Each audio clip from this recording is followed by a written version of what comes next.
하나님 말씀은 신명기 29장 1절에서 13절 말씀입니다.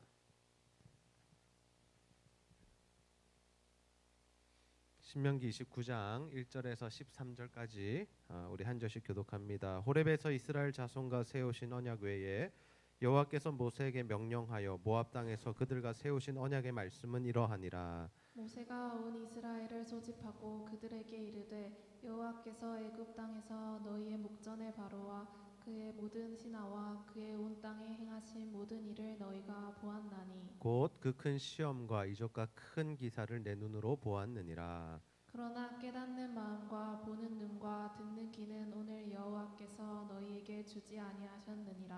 주께서 40년 동안 너희를 광야에서 인도하게 하셨거니와 너희 몸에 옷이 낡아지지 아니하였고 너희 발에 신이 헤어지지 아니하였으며 너희에게 떡도 먹지 못하며 포도주나 독주를 마시지 못하게 하셨음은 주는 너희의 하나님 여호와이신 줄을 알게 하려 하심이라. 너희가 이곳에 올 때 헤스본 왕 시온과 바산 왕 옥이 우리와 싸우러 나왔으므로 우리가 그들을 치고 그 땅을 차지하여 르우븐과 갓과 므낫세 반 지파에게 기업으로 주었나니 그런즉 너희는 이 언약의 말씀을 지켜 행하라. 그리하면 너희가 하는 모든 일이 형통하리라.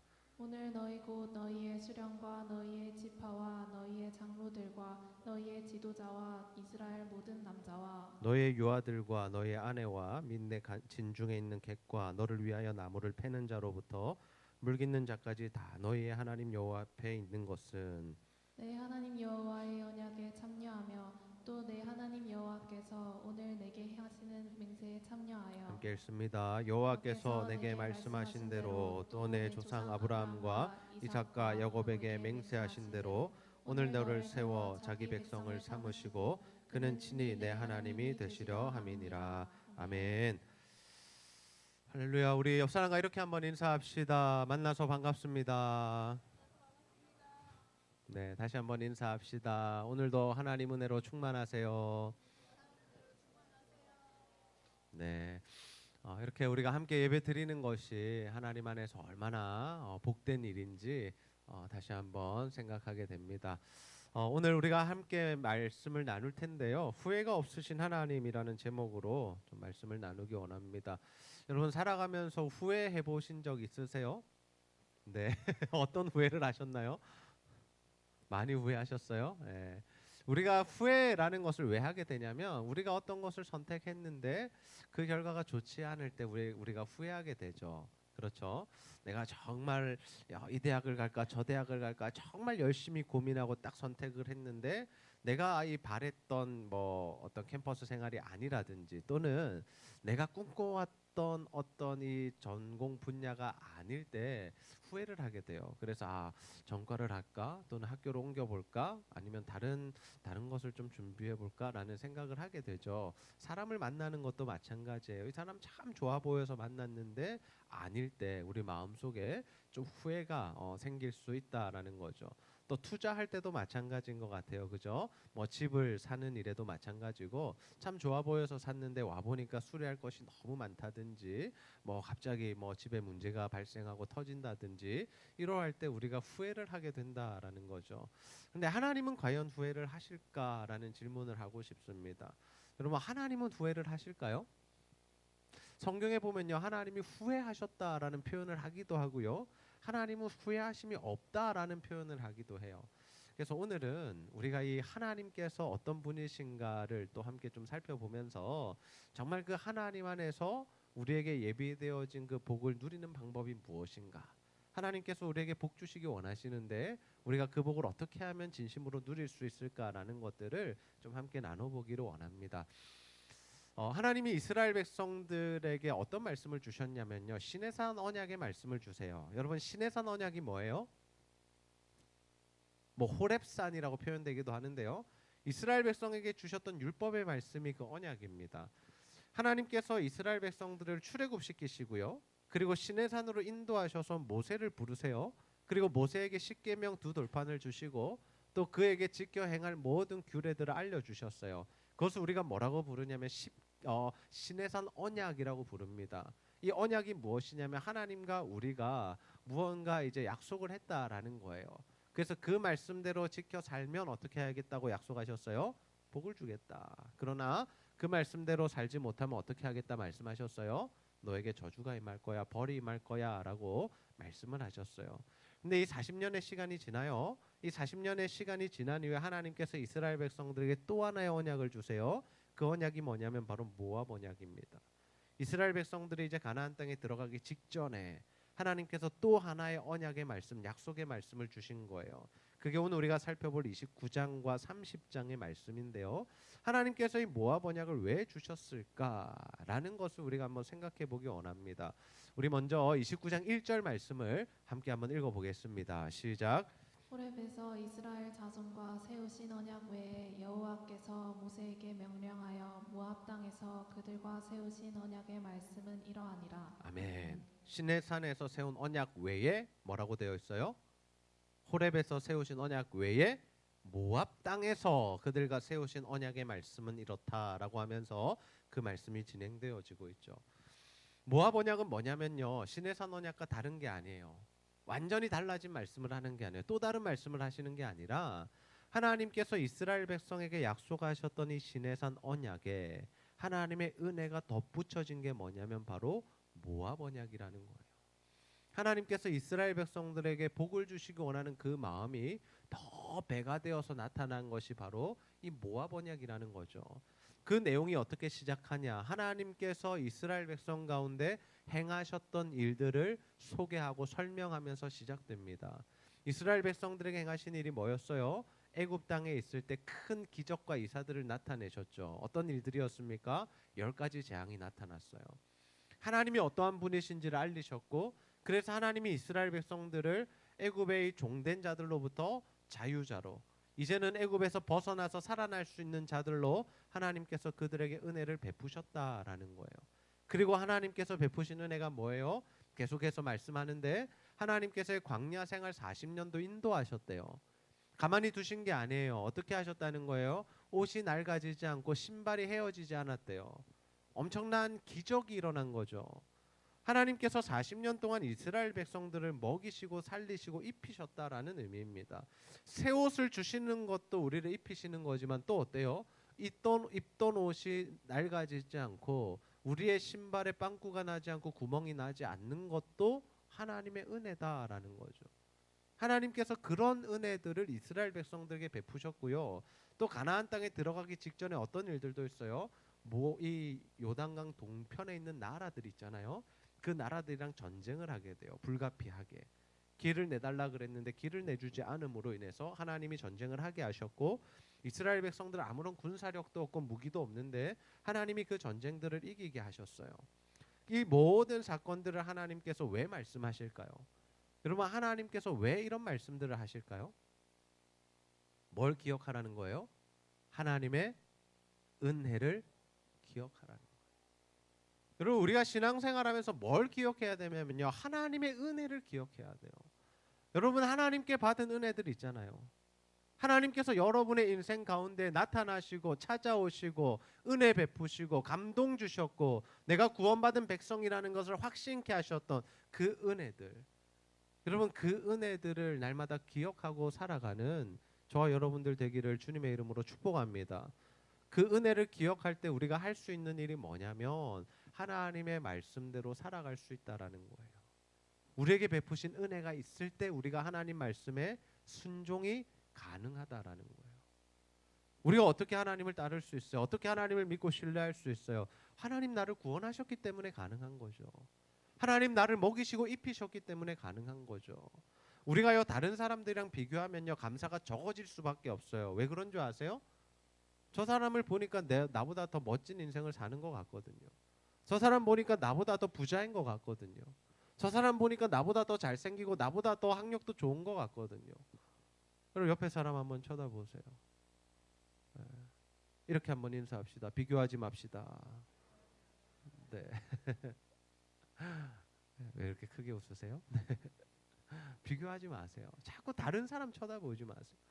여러분, 제가 이렇게 살아가면서 자족함을 누리는 방법 중에 하나가 뭔지 아세요? 저는요 그냥 저에게 주어진 것에 감사하려고 해요. 자꾸 다른 것을 바라보면요 이 마음이 흔들리게 되잖아요. 하나님께서 저에게 주신 은혜가 그거예요. 최악의 상황을 늘 기억해 하시는 거예요. 이 은혜도 기억해야 되지만요. 뭘 기억하면 좋냐면요. 우리 남자 형제들 군대 시절을 기억하고 사시면 진짜 감사합니다. 하루 종일 감사할 수 있어요. 제가 군대에 가면요. 매트리스 딱 80cm 되는 거 그거 하나 펴놓고 살았거든요. 옆에 고참들이 있으면 몸부림도 못 쳐요. 거기가 그냥 제 집이에요. 그런데요. 지금은요. 제 방이 그것보다 넓어요. 그러니까 어떨까요? 감사한 거예요. 군대에 있을 때요. 뭐 어땠어요? 치킨 피자 못 먹었어요. 외박이나 외출 또는 휴가 나가야 먹을 수 있는 거. 그래서 맨날 그런 거 적어놨었어요. 나가면 이거 먹어야지 막 이런 거. 근데 요즘은 어때요? 소화력이 좀 문제가 생겨서 그죠? 매일은 먹지 못하지만 밤에 야식을 먹지는 않지만 그래도 내가 먹고 싶을 때 먹을 수 있잖아요. 그러니까 이 하나님께서 베푸신 은혜라는 게 꼭 다른 사람들과 비교해서 막 그럴 필요가 없다라는 거예요. 하나님 오늘도 나를 먹이시고 나를 입히시고 내 삶 가운데 함께 하시고 나를 구원해 주셨고 내 삶 가운데 작은 승리지만 승리들을 허락하셨다라면 우리가 그 은혜를 기억하고 그 감사를 떠올리면서 살아갈 때 하나님의 말씀대로 살 수 있는 거예요. 그래서 하나님이 행하신 일들을 말씀하신 다음에 9절 말씀에 어떤 말씀이 기록되어 있냐면 그런즉 너희는 이 언약의 말씀을 지켜 행하라 라고 말씀하시는 거예요. 그런즉 뭐 때문에? 내가 너희들에게 베푼 은혜들을 기억하면 너희들이 이 말씀대로 살 수 있을 거야. 우리가 하나님의 말씀대로 살 수 있는 근거가 하나님의 은혜를 기억하는 일에 있다라는 거죠.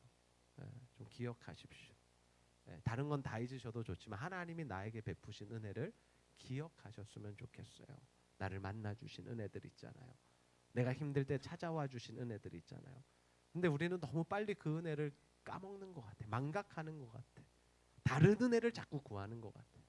물론 하나님 새로운 은혜들을 우리에게 부어주시지만 예전에 부으셨던 그 은혜들을 기억하는 것도 우리가 하나님 안에 살 수 있는 방법이다라는 거예요.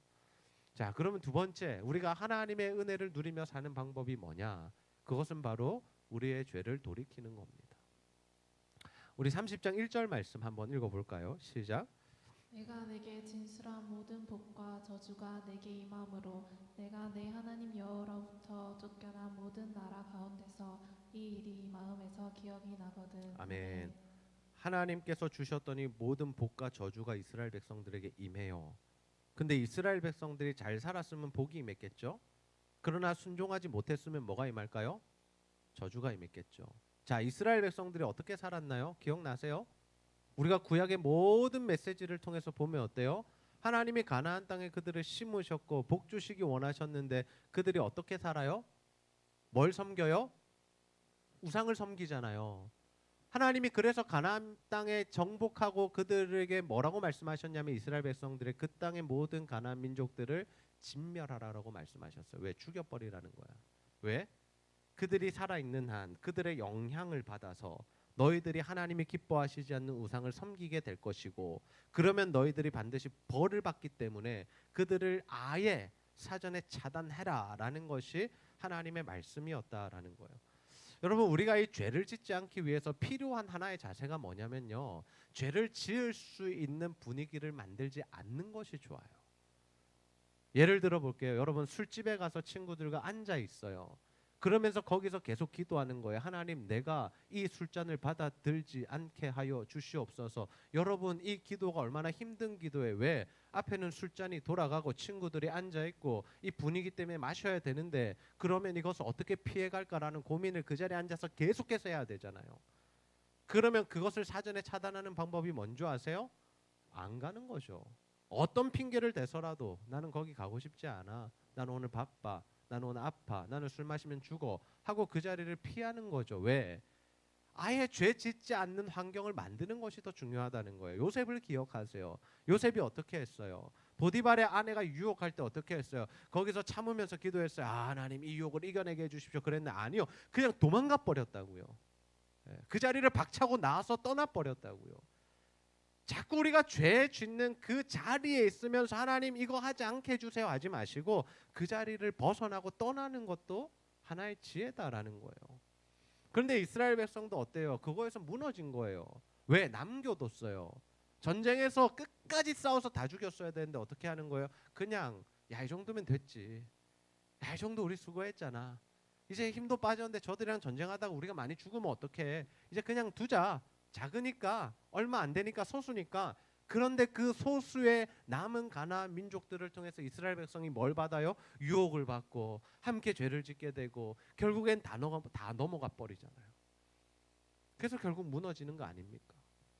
그래서 이스라엘 백성들에게 임한 심판이 뭐냐? 다 쫓겨난 거예요. 어디로? 가나안 땅에서 다른 나라로 포로로 잡혀가 버리는 거죠. 근데 여기에 이 말씀이 기록되어 있는 거예요. 그래서 너희들에게 저주가 임해서 너희들이 다른 나라 땅에 끌려가 있는 그때에 하나님의 말씀이 기억나거든. 어떻게 하라는 거예요? 2절 3절 함께 읽어봅시다. 시작. 내 자손이 내 하나님 여호와께로 돌아와 내가 오늘 내게 명령한 것을 온전히 따라 마음을 다하고 뜻을 다하여 여호와의 말씀을 청종하면 내 하나님 여호와께서 마음을 돌이키시고 너를 긍휼히 여기사 포로에서 돌아오게 하시되 내 하나님 여호와께서 흩으신 그 모든 백성 중에서 너를 모으시니라. 아멘. 아멘. 하나님 뭐라고 말씀하세요?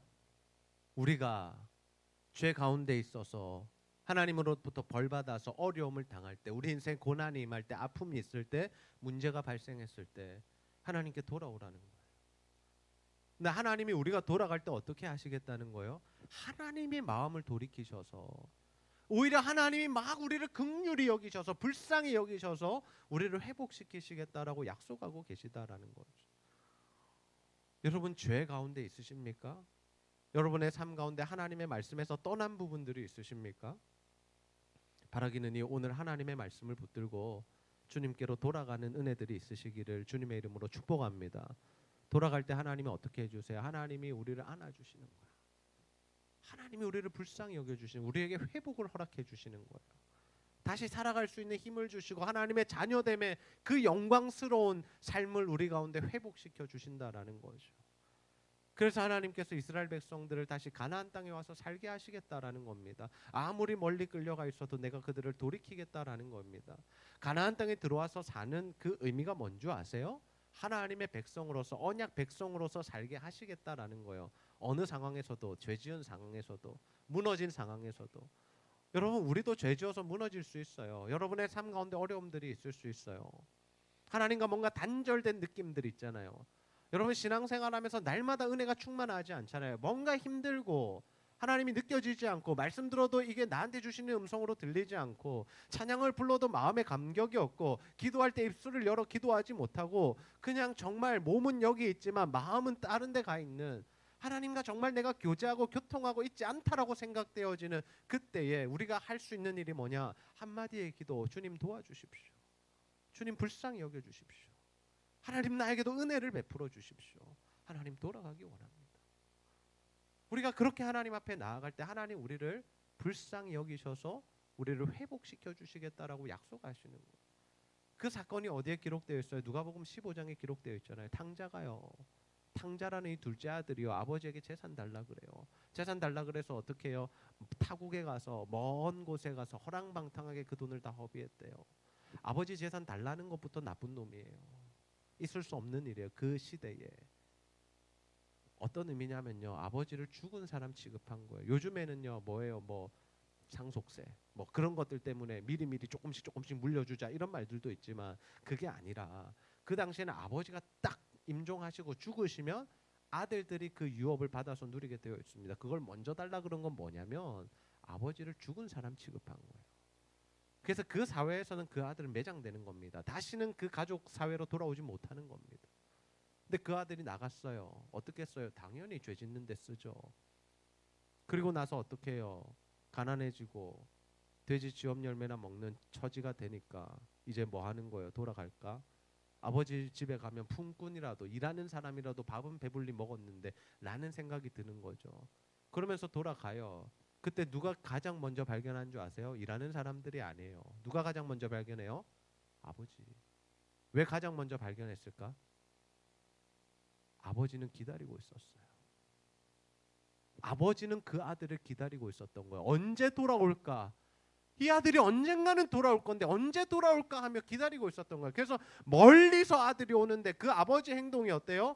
올 때까지 기다려요. 이 나쁜 놈 자식 진짜 오기만 해봐라. 줄 패버려야지 이라고 기다려요. 어떻게 해요? 달려가서 입을 맞추고 끌어안고 그 다음에 한 일이 뭐예요? 손가락에 반지를 끼우고 옷을 새롭게 끼고 신발을 갈아서 신겼다라는 거예요. 뭘 의미하는 거예요? 아들로서의 지위를 회복시켜주는 거예요. 네 내 아들이다. 네 그렇게 나쁜 짓 하고 나갔지만, 네 아빠의 마음에 가슴에 못 박고 나갔지만, 그래서 세상 사람들은 너희 형제들은 너를 다시는 받아주면 안 된다라고 말하지만, 나는 네가 내 아들이기 때문에 내가 너의 그 아들로서의 지위를 회복한다. 나는 여전히 너를 사랑할 것이고 너는 나의 아들로서 모든 것을 누릴 수 있다는 것이 하나님 아버지의 마음이라. 여러분, 우리가 어떤 죄를 지었든지 상관없어요. 하나님과 얼마나 척을 졌든지도 상관없어요. 얼마나 오랜 기간 동안 우리가 죄를 지었는지도 상관없어요. 지금 이 순간, 이 시간, 그 죄가 깨달아질 때에 내 처지를 바라보며 하나님 외에는 내가 살 수 없는구나라는 것을 깨달았을 때에 하나님 앞에 돌이키며 하나님께서 우리를 회복시키시고 그 복된 언약 백성의 삶을 살아가게 하실 줄로 믿습니다. 그래서 여러분, 우리 안에 반드시 있어야 할 것이, 신앙생활하면서 반드시 있어야 할 요소가 뭐냐면 회개입니다. 회개는 늘 강조해도 모자람이 없어요. 왜? 우리는 계속해서 죄 짓는 존재니까요. 그러나 우리가 돌이키기만 하면 하나님이 받아주심을 여러분 기억하시면서 오늘도, 아니 내일도, 또 모레도, 다음 주도 하나님께서 나의 죄를 깨닫게 하실 때마다 하나님 앞에 돌이키시고 무릎 꿇으시고 기도하시고 하나님께 살려달라고, 하나님 불쌍히 여겨달라고, 하나님 나를 한 번만 다시 허락해달라고, 회복시켜달라고 기도하시는 저와 여러분 다 되시기를 소원합니다. 세 번째, 우리가 하나님 은혜 누리는 방법 무엇입니까? 하나님 원하시는 길을 선택하는 거예요. 우리 15절 말씀 한번 읽어볼까요? 시작. 보라, 내가 오늘 생명과 복과 사망과 화를 내 앞에 두었나니. 아멘. 아멘. 생명과 복 그리고 사망과 화가 한 세트예요. 하나님이 우리 앞에 두셨대요. 이 두셨다는 의미가 뭘까요? 선택하라는 거예요. 너 뭐 선택할래? 너 뭐 선택할래? 여러분, 뭐 선택하기 원하세요? 크게 대답해 볼까요? 뭐 선택하기 원하세요? 당연히 생명과 복이죠. 하나님의 말씀대로 살아 하나님 주시는 생명을 가지고 하나님 주시는 복을 누리는 인생 사는 게 우리 인생의 목적과 목표가 아닙니까? 그 하나님의 마음은 어떨까요? 하나님 마음은 어떨까요? 여러분, 뭐라고 생각하세요? 하나님은 우찬이가 어떻게 하나 이렇게 보고 계실까요? 저주 골라라, 그럼 내가 마음껏 때려줄게, 이러고 계실까요? 아니요. 16절 말씀 보시면요, 하나님의 마음이 고스란히 담겨 있어요. 우리 함께 한번 읽어볼까요? 시작. 곧 내가 오늘 내게 명령하여 내 하나님 여호와를 사랑하고 그 모든 길로 행하며 그의 명령과 규례와 법도를 지키라 하는 것이라. 그리하면 내가 생존하며 번성할 것이요 또 내 하나님 여호와께서 내가 가서 차지할 땅에서 내게 복을 주실 것임이니라. 아멘. 하나님이 무슨 말씀만 하시냐면 지금 복 주겠다는 말씀만 하시는 거예요. 야, 네 앞에 두 가지 선택지가 있어라고 말씀하시면서 하나님이 이 말씀만 하신다는 의미는 뭘까요? 야, 너 아빠 말 들어도 되고 안 들어도 되는데 야, 들으면 이렇게 해줄 거야 라고 이야기하는 건 뭐예요? 들으라는 말이잖아요. 아멘입니까? 하나님이 원하시는 그 순종의 길을 제발 걸어오라는 거잖아요. 그러면 내가 너를 번성케 하고 잘되게 하고 네가 가서 차지할 땅에서 복받게 해줄게. 여러분이 인생 사시면서, 이 땅에서 사시면서 이 복을 받아 누리시기를 주님의 이름으로 축복합니다. 주의 말씀을 제발 선택하세요. 다른 거 선택하지 마시고요. 불순종 선택하면요 반드시 사망과 화가 여러분에게 임해요. 그러나 순종의 길을 선택하며 하나님 말씀대로 살기로 선택하며 이 복을 받아 누릴 수 있다고요. 근데 여기서 한 가지 질문이요. 이게 쉽게 되느냐고요. 여러분 어떠세요? 우리가 답을 모르지 않잖아요. 하나님 말씀대로 살면 된다라는 이 답을 알지 못하는 건 아닌데 왜 우리 삶에 이것이 잘 되지 않냐고요. 우리의 죄악된 본성 때문이잖아요. 늘 넘어지잖아요. 그래서 하나님 원하시지 않는 길을 걸어갈 때가 많잖아요. 그것을 아시는 하나님께서 우리에게 한 가지 큰 은혜를 부어주시는데요. 그 은혜가 뭐냐? 30장 6절 말씀입니다. 30장 6절 말씀 함께 한번 읽어보겠습니다. 시작. 내 하나님 여호와께서 내 마음과 내 자손의 마음에 할례를 베푸사 너로 마음을 다하며 뜻을 다하여 내 하나님 여호와를 사랑하게 하사 너로 생명을 얻게 하실 것이며. 아멘. 너와 내 마음과 내 자손의 마음에 뭘 베푸시겠다고요? 할례를 베푸사. 할례가 뭐예요? 나의 죽음을 인정하는 자리입니다. 나는 하나님의 것이 되었음을 인정하는 것입니다. 이 할례가 신약적 표현은 뭐냐면 세례입니다. 우리가 세례를 받는다는 것은 뭐예요? 원래 요즘에는 우리가 이렇게 물을 찍어서 머리에 바르지만 예수님이 받으셨던 시대의 세례는 뭐였어요? 침례였어요. 물에 완전히 몸을 담궜다가 거기서 다시 올라오는 것이 세례의 의식이었어요. 뭘 의미해요? 완전히 물에 잠기는 건 뭐예요? 나의 죽음이에요. 나의 자아의 죽음, 내 옛 사람의 죽음이에요. 그리고 새롭게 올라오는 그 사람은 뭐예요? 예수와 연합된 새로운 삶을 누리는 자들, 성령과 함께 동행하는 자들. 그 의미가 세례에 담겨 있다고요. 하나님이 우리의 마음에 할례를 주시겠다, 우리에게 세례를 베푸시겠다는 것은 뭐냐면요, 우리의 마음을 하나님께서 새롭게 하시겠다라는 의미입니다. 우리의 마음은 뭘로 가득해요? 죄, 욕심, 정욕, 인간의 계획, 인간의 뭐 어떤 생각들, 내 꿈들, 내 비전들로 가득해요. 근데 하나님이 어떻게 하시겠다고? 여기를 새롭게 하시겠다. 그래서 뭘 채워주신다는 거예요? 하나님의 마음, 하나님의 생각, 하나님의 꿈, 하나님의 비전, 하나님이 원하시는 것들을 우리 마음에 새롭게 하시겠다라는 거예요. 그러할 때 우리가 뭘 할 수 있다고요? 주의 말씀에 청종할 수 있고, 그로 말미암아 우리가 생명을 누릴 수 있다. 그러면 저는 여러분의 마음에 하나님 주시는 이 할례가, 세례가, 새롭게 하심이 날마다 임하기를 주님의 이름으로 축복합니다. 여러분, 은혜를 받는 자들과 은혜를 받지 못하는 자들이 여기서 판가름이 나는 거예요. 하나님이 은혜를 베푸시면 우리가 마음의 할례를 받아요. 그러면 어떤 일들이 일어나는 줄 아세요? 하나님의 말씀대로 살고 싶은 마음이 생기는 거예요. 하나님의 말씀대로 살고 싶어요. 하나님의 기쁨이 되고 싶어요. 어떻게 하면 내가 하나님을 영광스럽게 할 수 있을까를 고민하는 인생이 되는 거예요. 똑같은 설교를 들어도 은혜 받는 사람은요, 나눔할 때 다른 거예요. 오늘 나눔이 힘들겠죠? 신경 쓰이겠죠? 내가 은혜 받았나 안 받았나, 쟤는 받았나, 그러실 필요는 없어요. 각자 분량에 맞는 은혜를 주세요. 그런데 자신은 알 거예요. 내가 오늘 정말 은혜 받았으며 하나님 말씀대로 살고자 하는 마음이 막 넘쳐나는 거예요. 나 정말 하나님 말씀대로 뜻대로 살아야지. 그 마음을 누가 주신다고요? 하나님이 주시. 하나님. 우리가 마음 먹는다고 되는 일이 아니에요. 왜? 하나님이 그 마음을 주시고 또 우리가 그 말씀대로 살아갈 수 있도록 누가 도와주셔야 돼요? 성령이 도와주셔야 돼요. 주일마다 나눔하고 뜨겁게 울고 기도하고 집에 돌아갔는데 일주일의 삶은 하나도 변함이 없어. 돌아오면 또 주일날 울고 불고 나눔했는데 또 평일에는 변함이 없어. 물론 그것도 은혜지만 진짜 은혜는 뭐냐? 그 은혜를 받았기 때문에 내 삶이 변화되는 거예요. 내 삶에 획기적인 일들이 일어나는 거예요. 전혀 내가 가보지 않은 길들을 걸어가는 거예요. 왜? 하나님의 은혜가 임하니까. 하나님의 은혜가 임하고 하나님의 마음이 나에게 부어지면요, 우리가 생각하지 못했던 일들을 하게 되는 거예요. 하나님이 기뻐하시는 일들에 내 삶을 드리기로 결정해서 그 길을 걸어가다 보면 정말 하나님의 그 일하심들에 우리가 동참하게 된다라는 거죠. 지난주 설교를 듣고 한 성도님이 그런 마음이 드셨대요. 교회를 다니시지만 아직 예수를 인격적으로 만나신 적은 없으신 분인 것 같은데, 아, 정말 나도 하나님 말씀대로 살아서 하나님이 약속하신 저 복을 받고 싶다. 여러분, 이것이 어떻게 인간적인 노력으로 가능하겠냐고요. 하나님이 부어주시는 마음이 있을 때만 일이 가능하다라는 거예요. 여러분, 은혜 받은 사람들은요, 목소리 자체가 달라집니다. 많이 경험해 보셨을걸요? 가정에서 많이 경험해 보셨을걸요? 네. 가장 가까운 사람들에게 어떻게 하는지를 보면 그 사람이 은혜를 받았는지 아니면 지금 은혜가 없는지 고갈되어서 정말 결핍이 되어서 피폐한 상태인지를 알 수 있는 거예요.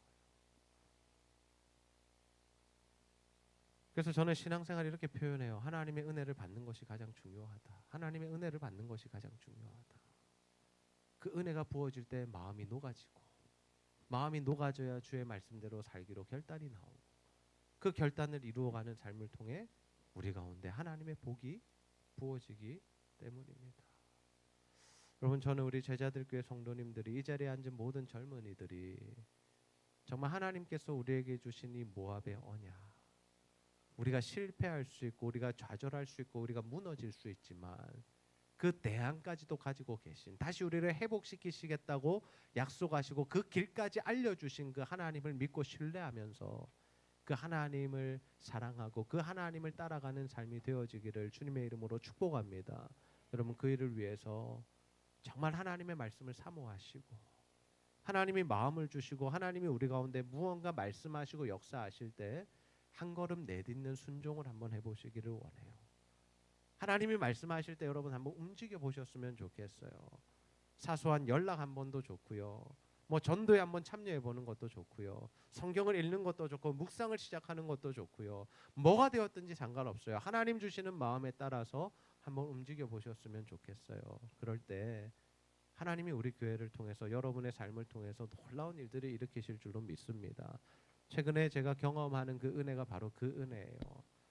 하나님께서 우리 교회 가운데 은혜를 부어주시고 그래서 하나님의 일들이 계속해서 확장되고 있습니다. 누군가는 그렇게 이야기해요. 목사님 너무 빡센 거 아닙니까? 목사님 일이 계속 늘어나는 거 아닙니까? 이러다가 교육자들 다 죽는 거 아닙니까? 네, 그런 또 사랑의 이런 근심과 걱정들을 제가 받기도 해요.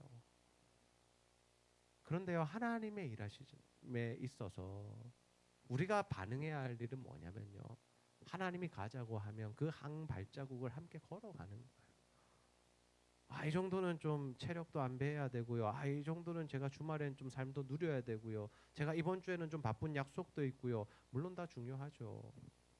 그러나 하나님이 주신 마음이 있으면 그 자리를 지키고 하나님이 주신 마음이 있으면 그 일에 헌신하고 하나님이 마음 주시는 일이 있으면 그 일에 한번 순종해 볼 때 하나님은 놀라운 일들을 일으키시더라라는 거예요.